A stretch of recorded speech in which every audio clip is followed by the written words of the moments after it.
যদি ভারত তার বিশাল ক্ষেপণাস্ত্র শক্তি ব্যবহার করে তবে কি বাংলাদেশ সামরিকভাবে ধ্বংস হয়ে যাবে? উত্তরটা যতটা সহজ ভাবছেন ঠিক ততটা নয়। আসল খেলাটা পারমাণবিক।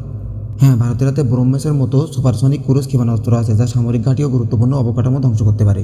কিন্তু এই অঞ্চলে মিসাইল স্ট্রাইকের মতো কিছু ভয়াবহ পরিণতি আছে, পাল্টা আক্রমণের ভয়। যদিও বাংলাদেশের মিসাইল ক্ষমতা ভারতের তুলনায় কম, কিন্তু তাদের হাতে থাকা স্বল্প পাল্লার মিসাইলগুলো ভারতের উত্তর পূর্ব অঞ্চলে গুরুতর আঘাত আনতে সক্ষম। সামরিক অবকাঠামোর আঘাতের ফলে বিপুল সংখ্যক সাধারণ মানুষ মারা যাবে, যা আন্তর্জাতিক আইনে যুদ্ধাপরাধ হিসাবে বিবেচিত হবে এবং আন্তর্জাতিক চাপ কয়েক গুণে বাড়িয়ে দিবে। ভারতের কোনো বড় মিসাইল হামলায় চীন দ্রুত হস্তক্ষেপ করবে, কারণ এই অঞ্চলের স্থিতিশীলতা তাদের জন্য জরুরি। সবচেয়ে বড় ফ্যাক্টর হলো পারমাণবিক কৌশল। যদি ভারত ক্ষেপণাস্ত্র ব্যবহার করে যুদ্ধ না জেতে, তবে চূড়ান্ত পর্যায়ে কি হবে?